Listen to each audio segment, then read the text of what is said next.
Okay, and we are live. So, Steve, can you hear me? I sure can. John, good morning. Good morning. So, a little different than our Waypoint Wednesday podcasts. This one's on a Sunday. Uh, as always, it's the last Sunday of the month. We're going to do our investor Q&A with Steve of AITX. We're going to do a little bit of a catch up first, but then we're going to kind of treat this like any other Q&A, just without the bandwidth restrictions that we had on Discord. Um, Steve, first let me start it by just letting you open it up to the floor. Say hello to everybody, and it's all you. Thanks, John. Yeah, I'm hoping that there's some of our old faces that have been around for years, and some newer faces that have been around for months, and then hopefully even newer faces that we're just getting on the radar of. So I want to say hello to everybody and thank you to everybody for really understanding what we're doing and supporting us the way that you've been doing it helps motivate me and the team. I share what you guys say and do with the team, and just helps keep our excitement up, which keeps our productivity and creativity going on. So I want everyone to know that the things that you do and say, we feel them, we see the impact, and we're grateful to them. So um, thanks, guys. At the same time, I want to say that continuing to build our following and our fan base to some extent is really important. I think we're scratching the surface. We're really working to be a Nasdaq company. We behave like a Nasdaq company. We're making changes to further ensure that.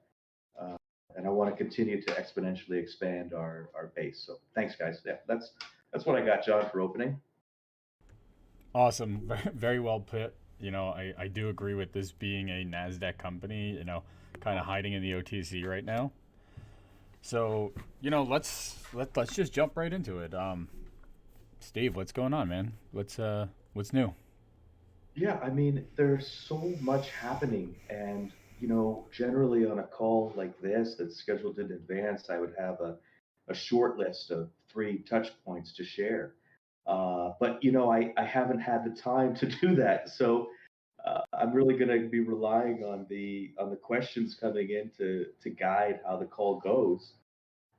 There's so much to talk about, new orders, new customers, expansion of team, expansion of space, expansion of subsidiaries under AITX, expansion of technology development. It's any one of these topics could be something that I would want to share and expose and be transparent with our investors at any given moment. But we do have a hard stop at noon, so my suggestion is that we follow the lead of the folks on the call, um, and answer those questions.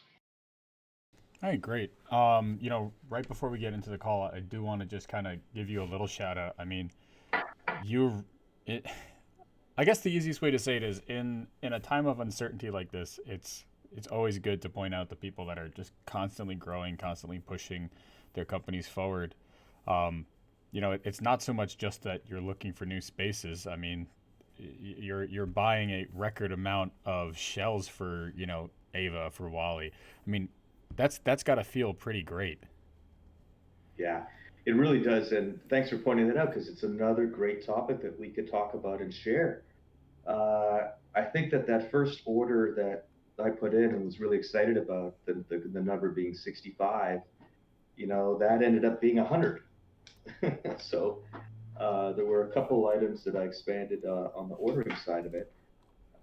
So that's very, very cool. We went from 65 to 100 on there, and working with both of our Chinese manufacturers on different manufacturing techniques to pop out 100 more roses. And we'll start using more volume focused manufacturing techniques across the production line in order to gain efficiencies in cost and timing. So it is very exciting. And I'll just share with you that we're moving so fast that in another time and age, that might have been news that I rode for a week, internally to just kind of keep everybody happy and excited about what's going on. But it's like, hey, that's like Monday, because Tuesday something else awesome happens, and then Wednesday something else awesome happens. It's overwhelming. So we never really spend any time celebrating any one particular victory, because there's another one around the corner. I got to tell you, it's absolutely wild. It is amazing what we're doing. We're having a lot of fun. We're losing a lot of sleep, but we're having a lot of fun. Yeah, I mean, when when you and I first met, I think one of the things that I told you was, this is and as you know, it's a multi-billion-dollar industry, and for me, you know, this was it almost had that scrappy startup feeling where it really could just topple the whole industry. And at the time, we were celebrating small wins like that. It feels like every day you just keep breaking past barriers that personally, I knew you were going to break past, maybe not at such a fast rate, but did you ever expect, a year or two ago that it was going to pick up this quickly? Hard to say, like, what my expectations were a year ago, because I always had an expectation that we would hit a tipping point. So as excited as I am, that hey, we put in our first three-figure shell order, or rather, that particular process ended up with a three-figure shell order. Um, I love that. Don't get me wrong, I love that. It's very exciting. It should be exciting, and everybody on this call should be super happy about it. But like for me, I'm focused on the general industry tipping point. I'm focused on when is it going to be 1,000 shells that I'm ordering at a time. So I want to, celebrate this small victory, like we're talking about. But it's not a point for me to rest, because there's still so much to do. Hold on one second. Hold on one second. You got it. Could you come in? Sure. So, like I said, I mean, when we've got 1,000 shell order going out, then I don't know, we'll do something special for our investors, of course, to celebrate it. But we'll memorialize memorialize that event. 100 at a time, hey, fantastic. But my sights are set much higher. So, I actually, I kind of want to press that a little bit. We are quickly reaching the tipping point of are we going to get $15 an hour as the minimum wage, which, as you know, a lot of guards in the guarding industry don't make that. I mean, that becomes an astronomical cost to the guarding industry. And you had touched on how you see that as one of the tipping points for, moving more towards an autonomous system. Do you feel like that day's sooner rather than later, now that we're seeing more and more initiatives that are gonna push the cost off onto the consumer? Hmm. I definitely do. Listen, you look at cities that have initiated a $15 an hour minimum wage, right? You could look at Los Angeles and Seattle, I guess, would be the two main cities I would look at for that, just because I've been following those stories for these same reasons. And, lo and behold, the sky doesn't fall. Lo and behold, there's still people working at McDonald's. There's always change. I'm in the change business. That's literally what we do, and change comes with some pain. Everybody on this call is hopefully going to minimize their pain by not only hopefully making great gains financially with the stock, but also learning about the changes that the fourth industrial revolution are bringing to all elements of society. I'm constantly suggesting that people look at what their career path is and really asking honest questions. Can this be replaced by a machine? And these are just the realities of the world that we live in. There's nothing really to debate on it. It's history unfolding before us. So, I want investors to make money, and I want them to prepare their careers, and I want them to be as successful as the pace of change increases. The $15 minimum wage is, from a federal standpoint, when it gets initiated through areas, that are just working on the 725 or the 750 minimum wage as it is right now. So I'm talking, Tennessee, Georgia, some of the inside states like that, Florida, whatever, right? Those states are going to have to make changes. Um, and the biggest problem, this is where this impacts us. The biggest problem for others, not for us. For us, it's all gravy. Make it $100 an hour. It's just better for us. But is now you have competition for those $15 an hour roles. So we see that right now in these markets of LA, Seattle, New York, all these other areas where it's like, hey, this is the job. It's 50 cents over minimum wage. You can either stand at post and potentially put yourself at risk and have people unhappy with you, blah blah blah blah, right? Like security, being a security guard is generally a tough job.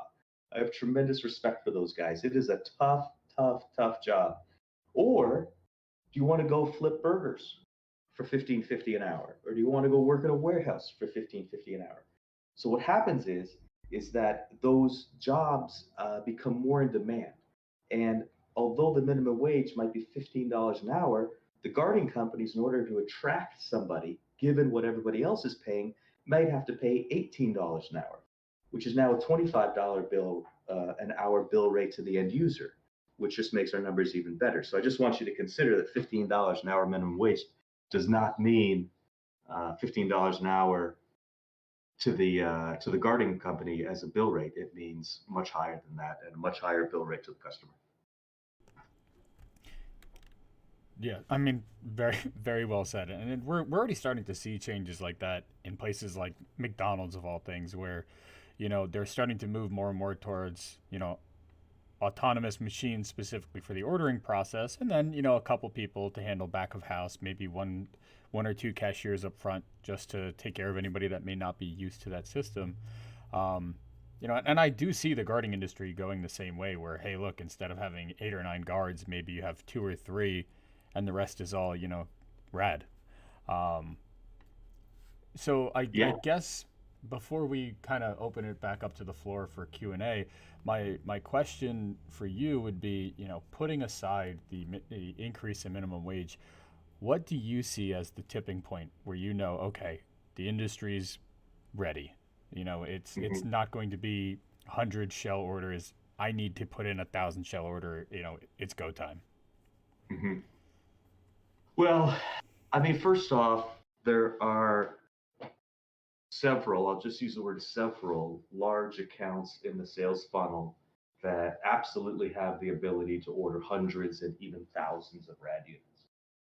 So there's multiple ways that we get to that tipping point. The way that I see it happening is we're going to have these signature customers, these Fortune 1000 customers, have success, or rather continued success with the RAD system.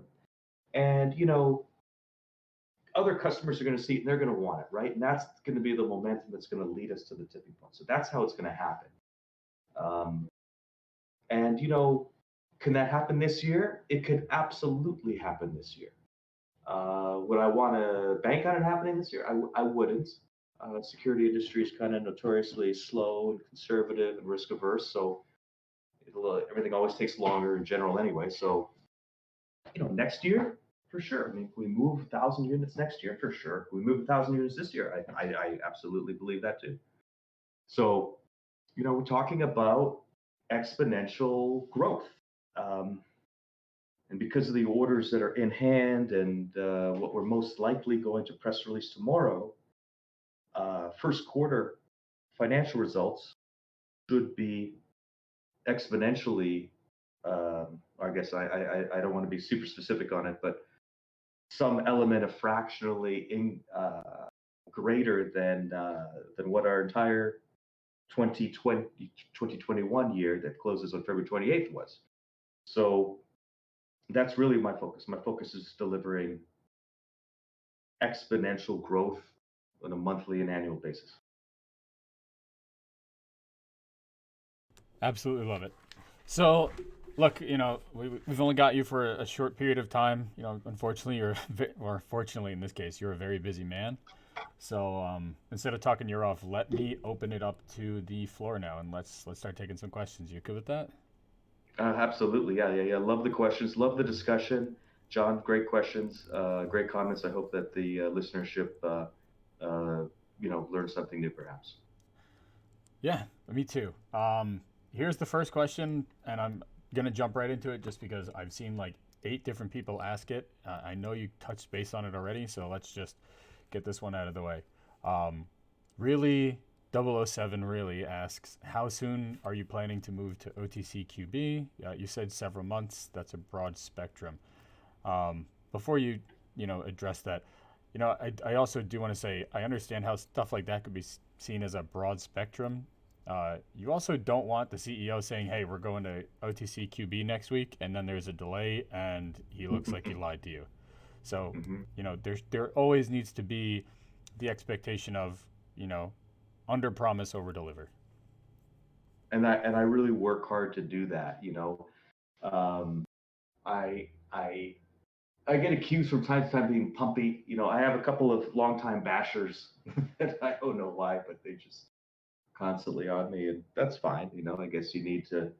I guess part of getting in my role is having a couple negative stalkers, and that's fine. It doesn't really bother me. It's just hilarious. But um, the point of what I'm saying is that I certainly feel and I'll recognize that I've been wishy-washy and a little bit flip-floppy on the matter of the OTCQB. And the reason for it is that sometimes I'm like, oh, you know what? I could talk to this guy, and if I'm on the QB, it'll open up this like ridiculously amazing term financing for us, right? And I get very excited about that. And then, I think about it, and then, I think about it in the context of me being able to do that on the QB. And then I think, well, I know that I could probably double or triple that on NASDAQ. So then I start filtering through NASDAQ, right?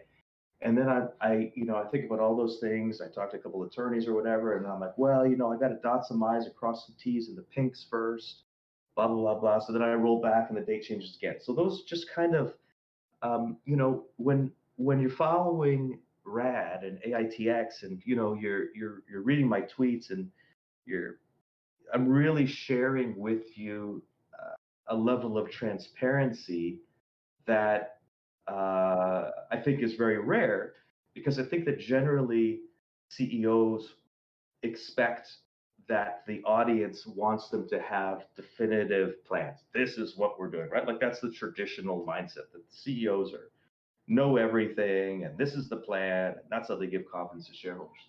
The reality is that that's bullshit. Okay, if you think you have a CEO that has a definitive plan, uh, then I would question the investment, because the reality is so much more fluid. Things change, your sales grow, regulatory environment changes, new lenders come on board, new rules are in place.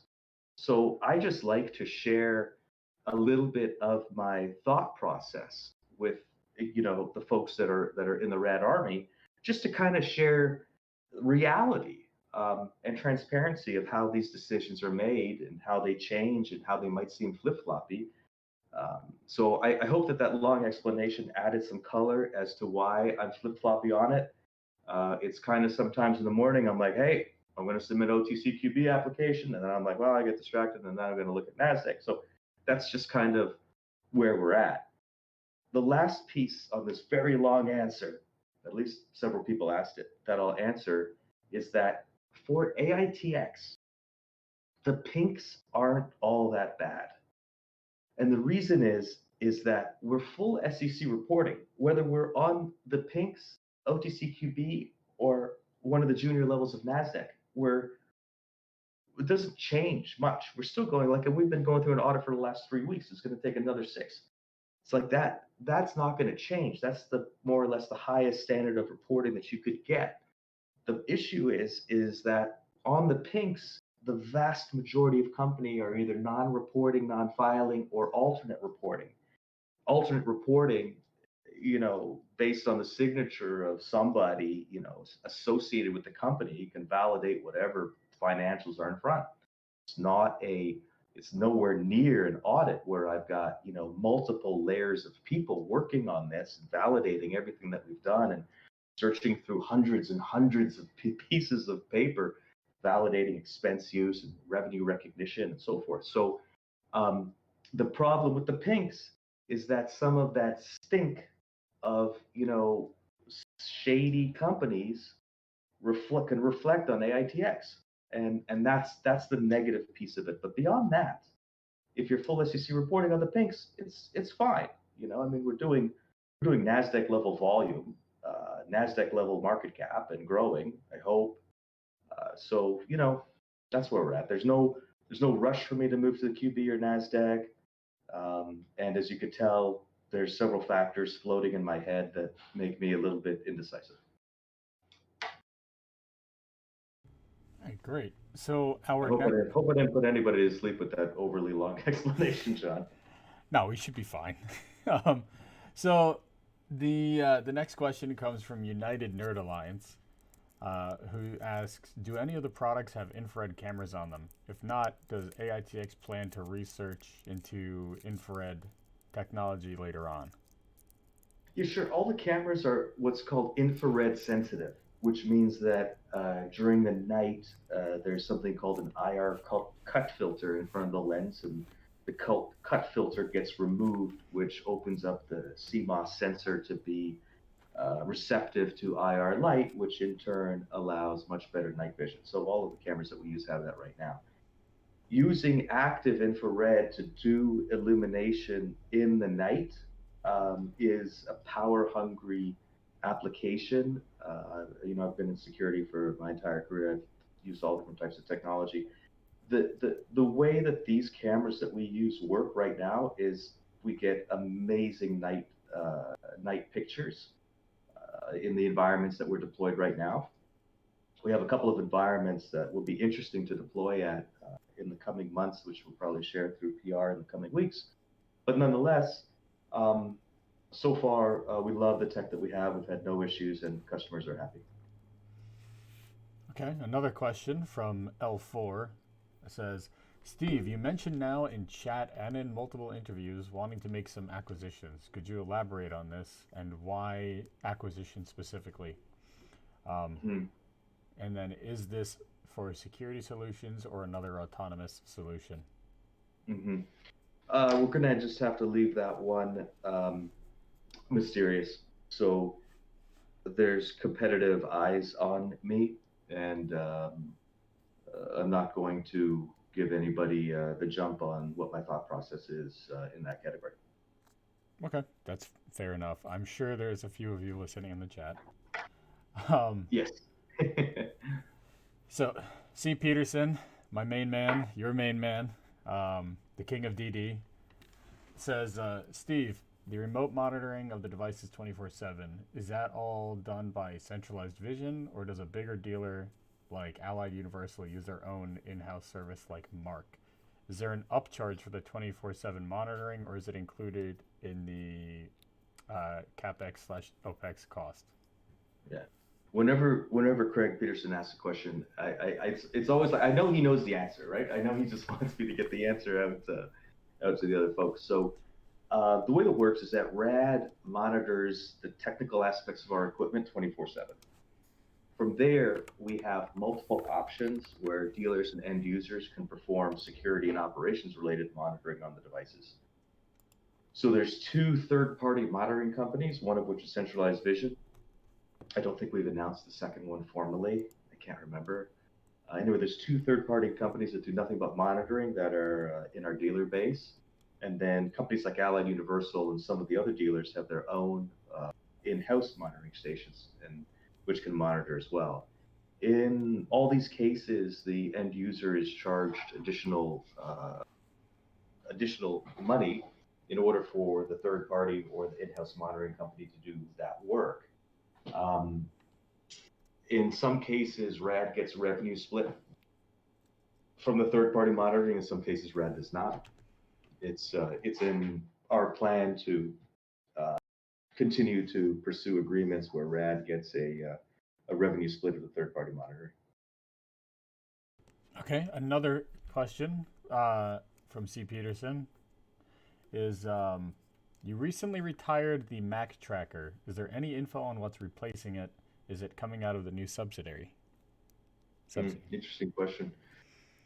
Uh, yeah, just to touch on Mac Tracker being retired, um, the way that the latest versions of Android and iOS work is that the Mac addresses are obscured or rotating randomly. So the definitive identification situations is much more limited now, limited to a degree where it's simply not worth it for us to include that feature because the situations are so limited. So the other thing is even those situations will be eliminated soon enough as well. So that technology has just kind of come and gone and is now obsolete. Uh, there is no plans to replace that. The technical ways to replace that would violate privacy laws and probably some federal technology laws as well. So, unfortunately, great feature, but it won't be replaced. We are doing some cool things with near field communications, uh, which satisfy one customer's need for device check in and check out, but there won't be a direct replacement for Mac Tracker. Okay, great. Give me 1 minute. I saw a really good question. Oh, here we go. And then we'll jump back to the Twitch chat for questions. Guys, if you have anything you want to ask, now is the time to put them in the chat because there is a little bit of a delay. L4 asks, Steve, the first Romeo has been deployed for about 4 months now. How's that deployment going, and how's the feedback from the Fortune 500 client? Mm-hmm. Sorry, guys. Stand by 1 second.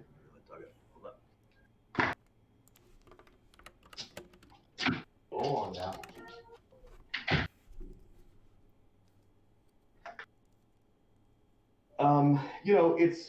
It's going fine. Okay, I'm going to say it's going fine.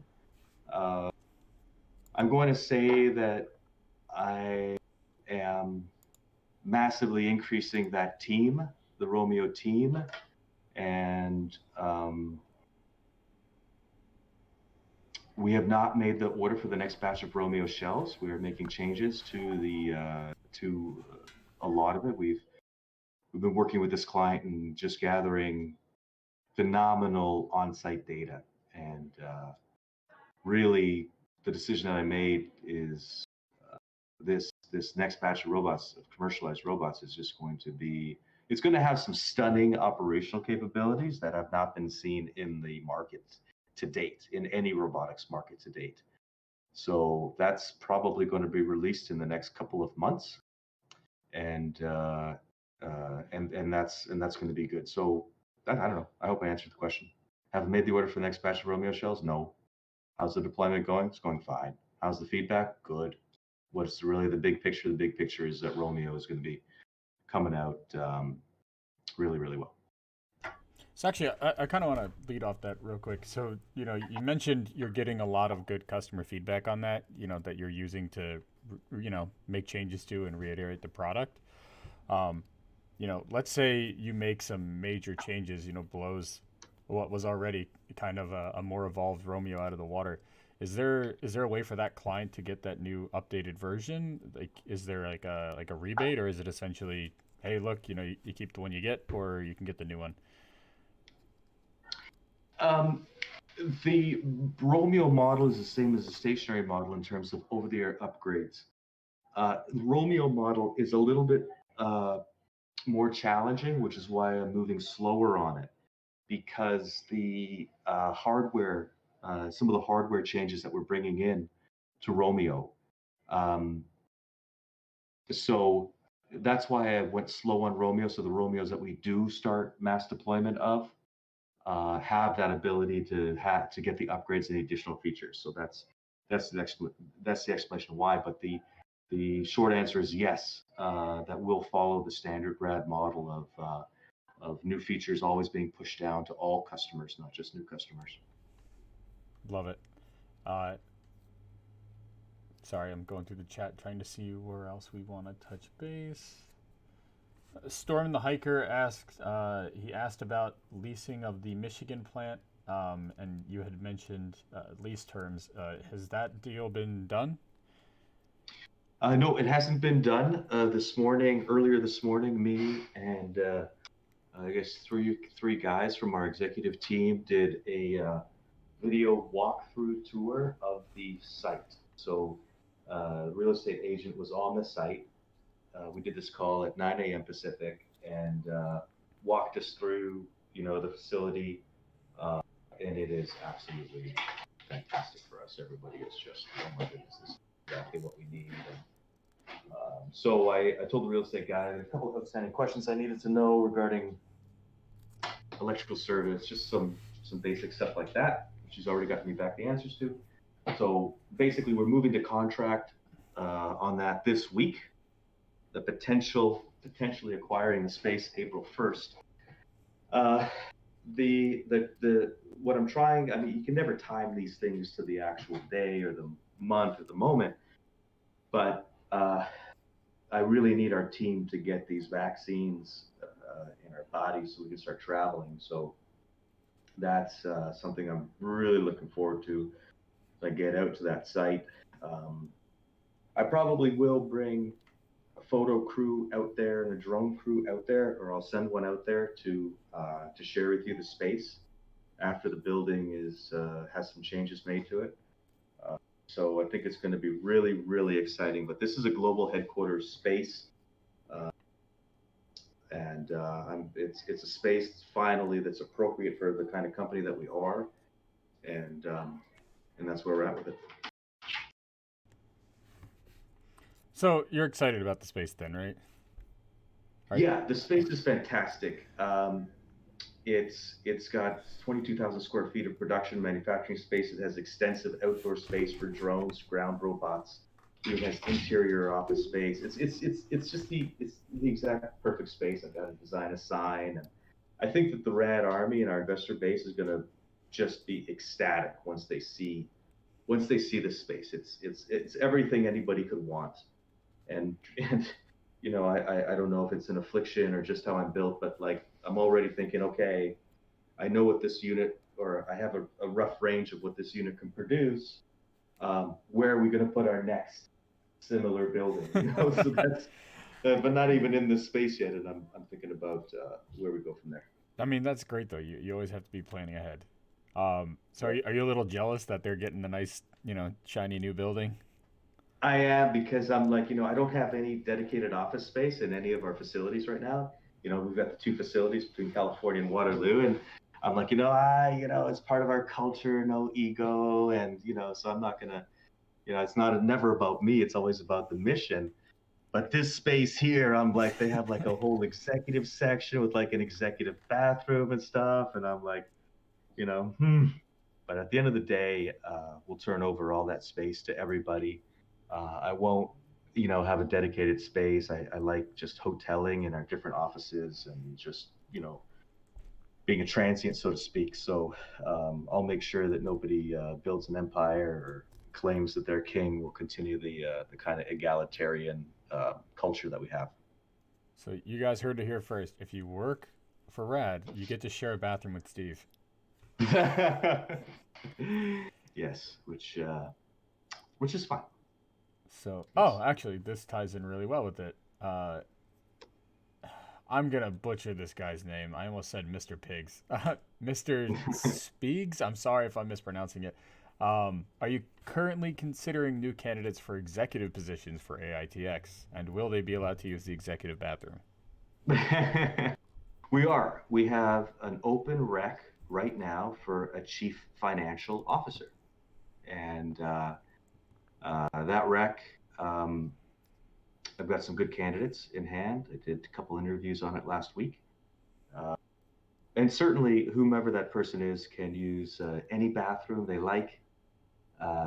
If they have the proper qualifications, they could go in like the corner of the warehouse.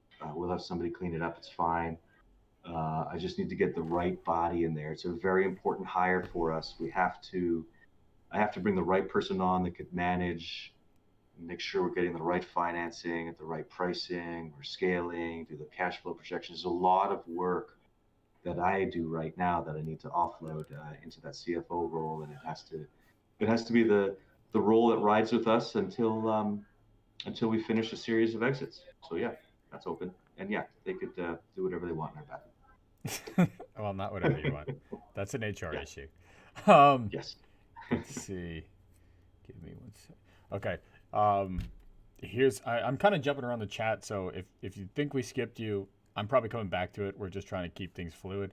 Um, CL Welsh 44 asks, did the 8K get filed or does he have to wait till tomorrow? I actually want to tie into that and also state, you had mentioned that you're going to be assuming a new role. Um, do you want to touch base on that while you're discussing whether or not the 8K has already been filed?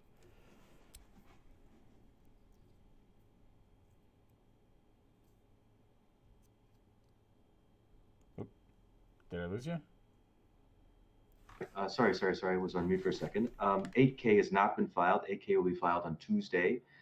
I telegraphed it on Friday, I believe, where I'll assume the role of AITX CEO, which is really the role that I've had since day one, outside of Garrett doing financing and debt related work. So Garrett will be a director, and I'll assume the officer positions in the company. Um, and it's really some people might think it's momentous. It doesn't change a thing. It just means I've got more documents to sign. Uh, but it's the right thing for the company. Garrett has done a great job for us from the time that I first did the reverse merger with him, and he'll continue to be a close advisor and director for at least the next 3 years. And that's that. Okay. Um, I couldn't find anything to directly tie into the next question, so I think we're gonna jump. Okay. Tao Fang 8 asks, when will you be able to disclose the Fortune 50/100 company partnerships? I work for one that potentially has been called out and haven't heard about the partnership yet. And then, Paulie V said, hey, can you disclose the clients who purchase products or there have been NDAs? Maybe it's better just kind of once again answer this as a broad, Yeah. why it can't be mentioned. Yeah. I mean, so first answering the question, will the names be disclosed? The best answer I have is I don't know, because it's not in my control. So the way that it works is that all of our dealers are under NDA with us, and they're under NDA with their end users. So there's no, so you won't see us talk about it. So really, what happens is if it's a public entity like Trinity Metro, then it's in public documents, and then we can talk about it. The other piece of that is on a public location like that, the general public can come in and take photos of it. I think C. Peterson found a unit in New Jersey where he is, and he posted pictures of that, right? So that happens every now and then, and hopefully it's going to happen more and more often as we get more units out there, and Rad Army figures out where they are and takes pictures, right? It's fantastic press for us that we want to keep that we want to keep showing, right? There's nothing like having an investor see one of the units, see what they're investing in. But it's not in our control. Uh, you know, the, I don't know which company, of course, this investor is asking about, but those employees, like we're processing, I don't know, hundreds, maybe thousands of employees now across the country, and at some point, somebody's bound to be an investor in RAD, right? Or an AITX, and they're going to expose it. The thing about it is in most of those cases, that employee is going to have to do it anonymously. And I'm not recommending that they do it because it would violate their non-disclosure agreements that they have with their employers. But I'm sure that at some point somebody will put the pieces together and do it anonymously. And when that does happen, I still will not be able to confirm or deny it because of the NDA. So sometimes you guys see posts that tag me and suggest a customer or an end user, and I don't respond or like it or do anything like that. I just ignore it because of how the agreements are. I think that there are going to be enough public facing units, public customers, that the market's insatiable appetite for big logos will be satisfied this year. I've said that a couple times, so I certainly see that happening this year for sure. Will these be coordinated announcements with us and the end users? I I can't see that being likely, but certainly the appetite will be satisfied to some extent. Right. And as somebody else who was in the security space, I think it's also important for people to realize, you know, let's say I did a deal with a Fortune 10 company, right? And I was selling them my product. They never roll it out all at once. The security company I worked for was one of the largest, in the industry at the time. And we were working with very large clients, some of whom made video games that I'm sure you've all played, but they would only do it for one location for like a 1 to 2 year period to test it and see if they actually liked it well enough to continue to invest it and make it company wide. So you may work at that company and may not have specifically seen it yet because you're not a test site. um, that's just something to keep in mind. Just because you work for the company doesn't mean you're the location they're going to roll it out at. Yep. Let's Yep. see. Give me 1 second.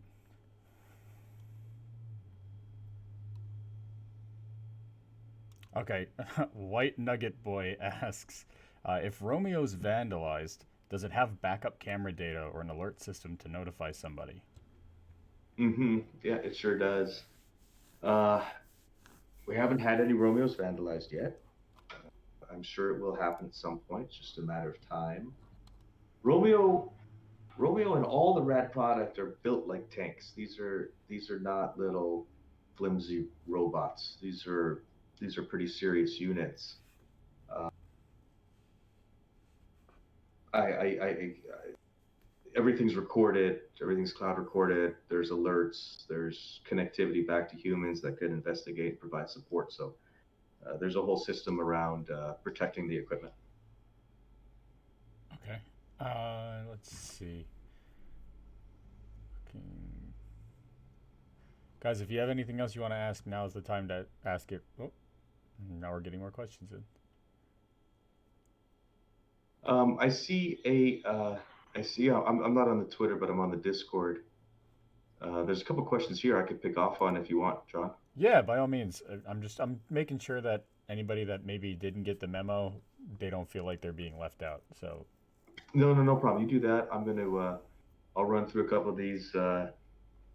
Silky Johnson. I would like to know more definitively, if possible, if we will be uplisting OTC. Okay, we talked about that one, right? So that OTCD QB question is done.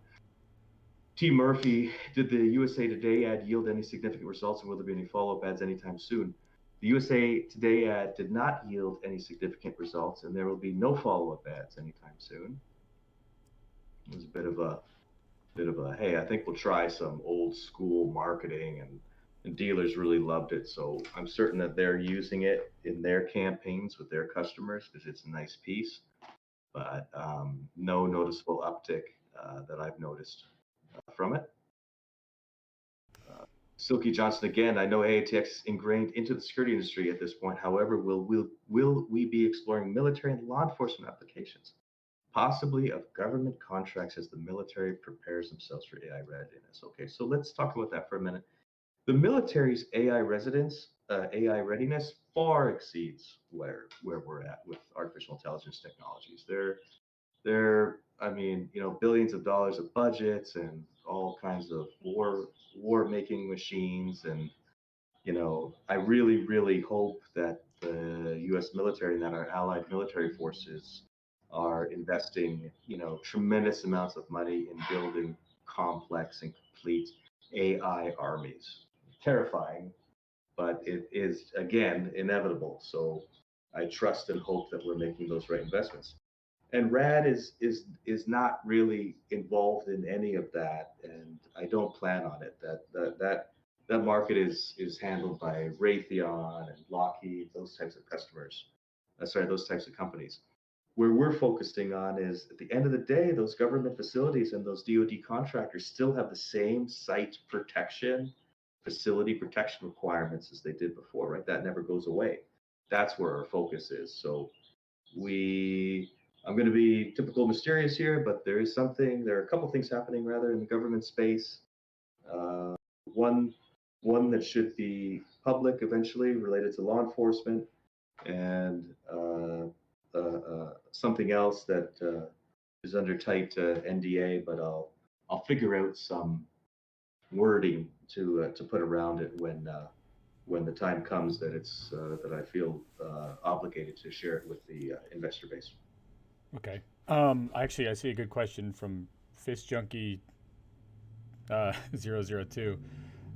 We've touched on it before, but it kind of goes into the military space and AI, which is without patent protection, what is your strategy to keep ahead of big tech if and when they decide what we like what they're doing, let's try to do it ourselves.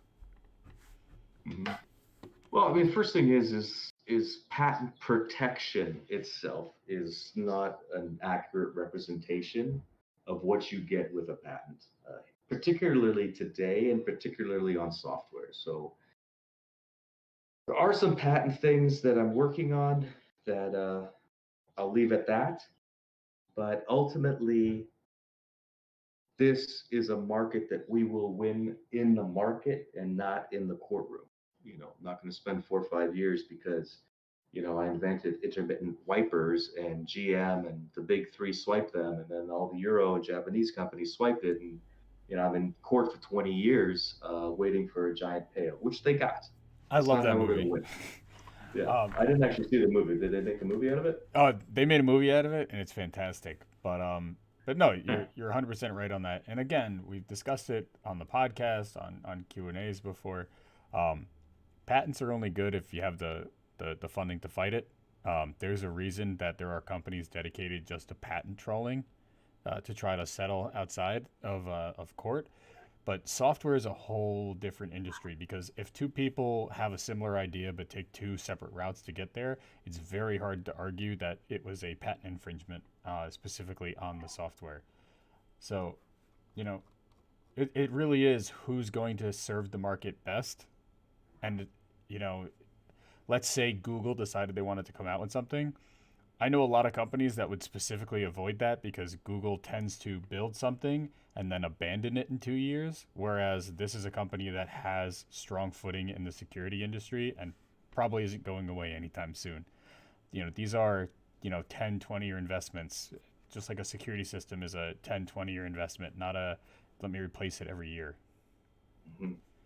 Yeah, good points, John. The other piece is that we're building with a specific strategy in mind that creates definitive defenses against future potential competition, whether it's from a large company or a small company.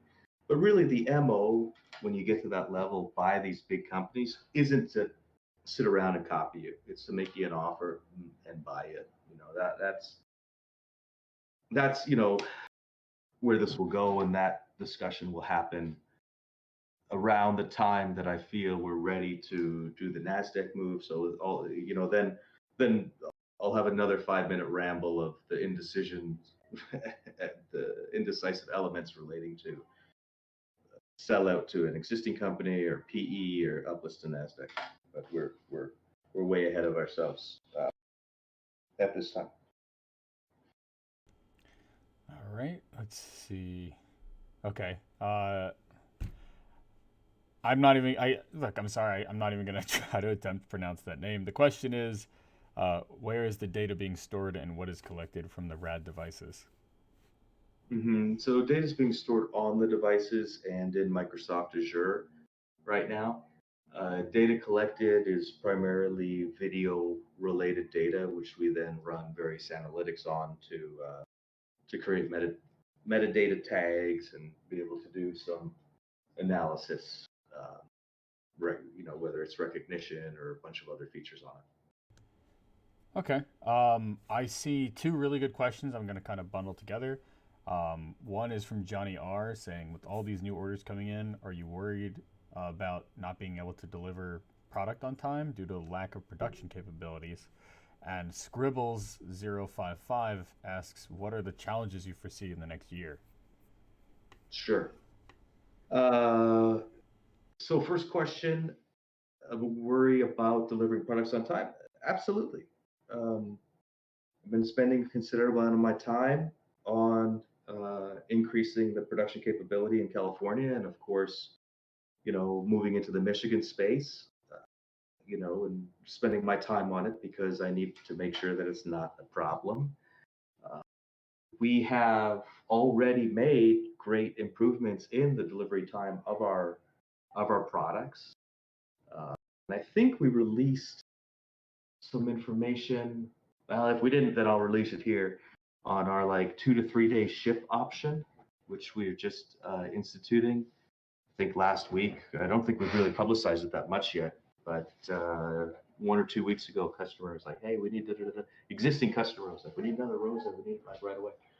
So had a few calls with the team and came up with a plan on how we can create this quick ship process. It's very exciting for us. I think that that alone is going to give a boost in some sales because some customers don't want to wait 30, 60, 90, or 120 days in some cases, as has happened in the past. So am I worried about production? Sure, of course I am. I'm worried about 100 million things. So um, am I really worried about it? I'm not really worried about it. Our production times have already decreased versus months past.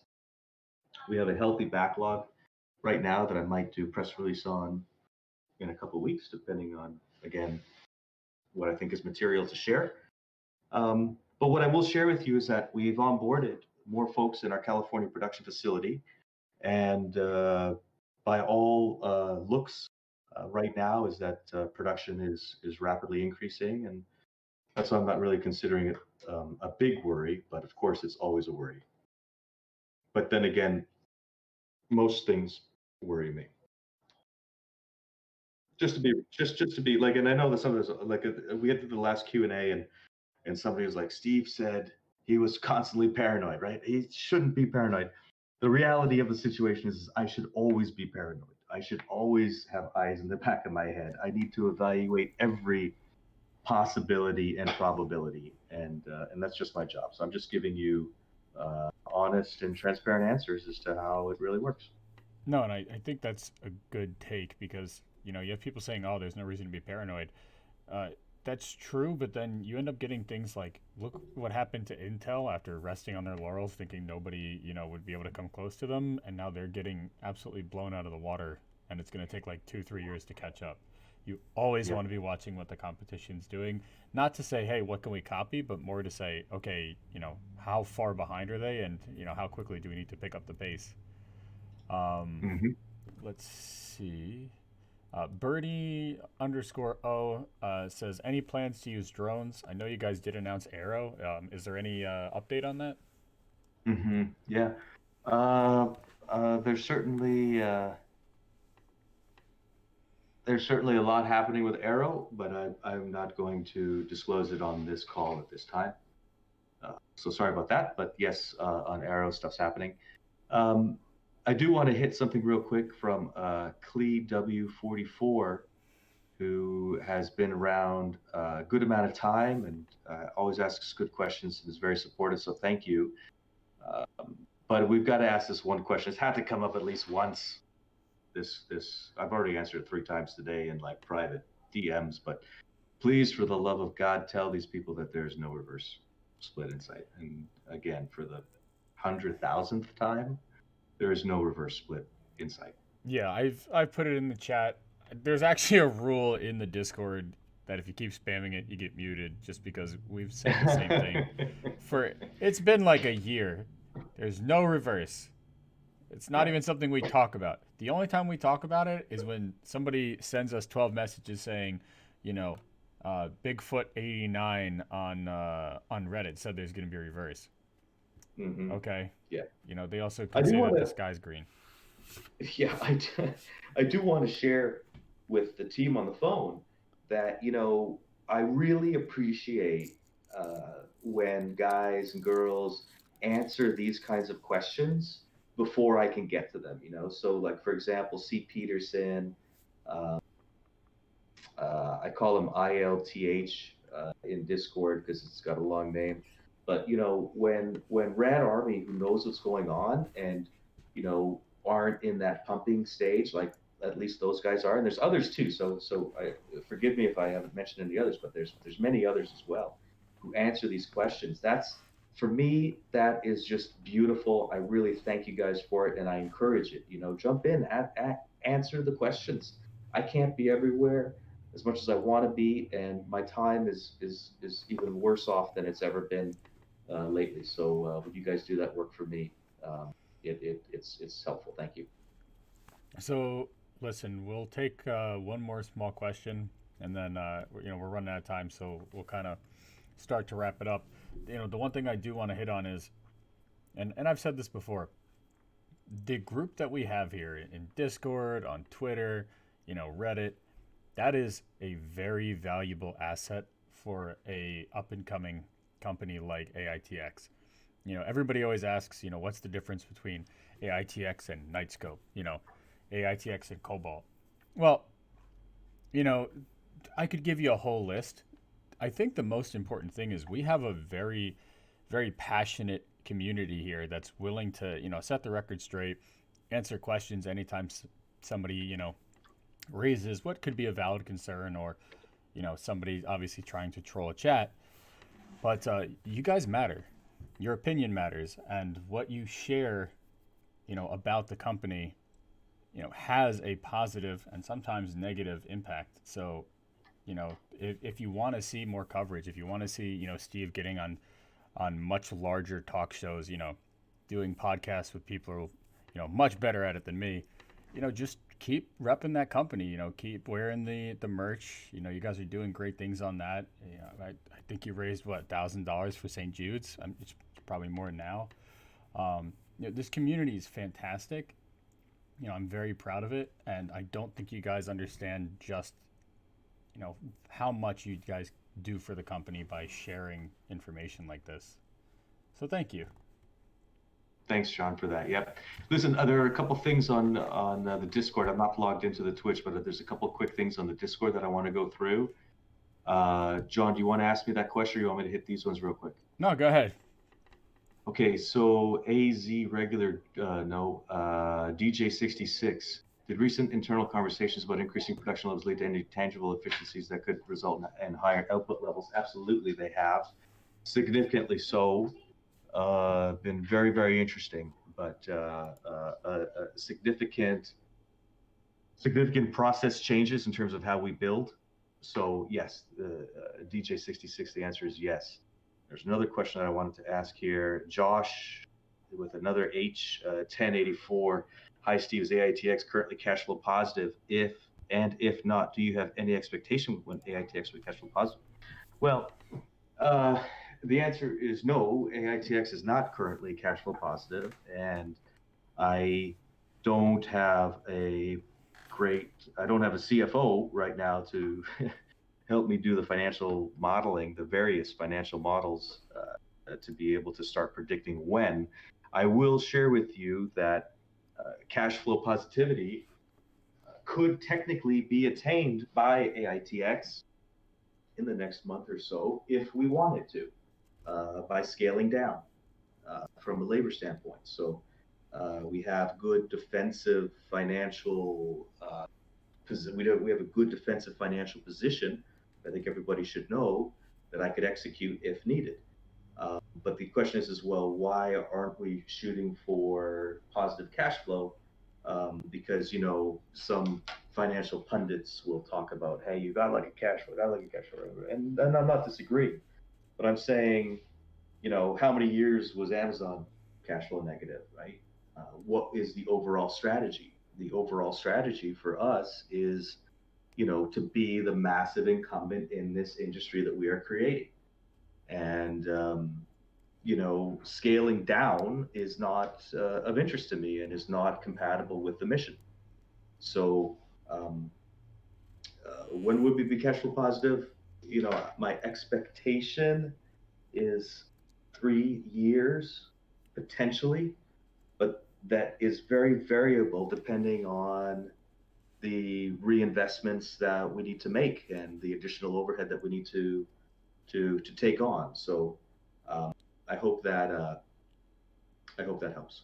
Uh, and I just said Scribbles 55 come in. Steve, when do you expect AITX will be a mature company?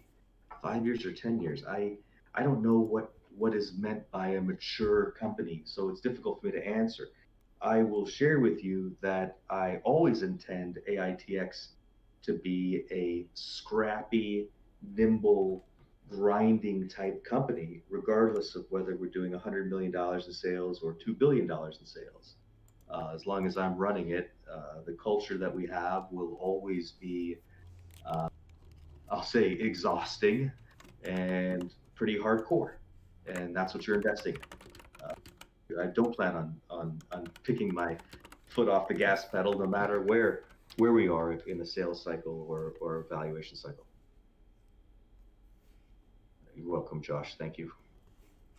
So, look, I think we're out of time. So, I think now is the time to wrap it up so that, my wife doesn't get mad, your wife doesn't get mad, and we can go about and enjoy the rest of the day. So, Steve, is there anything you want to tell the investors? We should be having a PR tomorrow morning, and I'm always restricted, by the SEC rules to judge the significance of the press release or of news that I issue, other than saying, "Hey, this is really good news and I'm really excited." So coloring within the lines, I'll say this is really good news and I'm really excited about the PR that's coming up tomorrow. So lots to share. I encourage folks, if you're not following me on Twitter, I ask that you do. It's the way to get the newest news. I know there's 10 platforms out there, and I don't have much presence on the others. I'm trying, but I'm limited on time. So please follow me on Twitter. I know that several folks have downloaded Twitter simply to see it. I appreciate that. Thank you. It's just the easiest way for me to get the word out. But that's about it, guys. I knew that this would be a quick and dirty one. I'm glad that we did it over audio again instead of texting. I think we got through some more material. We'll definitely do one again in 4 weeks. And as everybody knows, it's not like I'm going anywhere. You won't see me for 4 weeks. I'll be around on Twitter and in Discord. My mission is to share what's happening and have an informed investor base and just an informed fan base. So again, thanks everybody. That's all I got, John. I do hope everyone enjoys the rest of a beautiful Sunday. I'll probably be back on Discord some point later tonight, and I'll be hanging around tomorrow morning at around 6 a.m. Pacific time as well. Great. Well, Steve, thank you so much for joining me. Chat, thank you so much for giving us your time, your support, all the words of encouragement. It means a lot. Listen, my name is John. We had Steve on the show, and, this is the way. Point. Have a good one.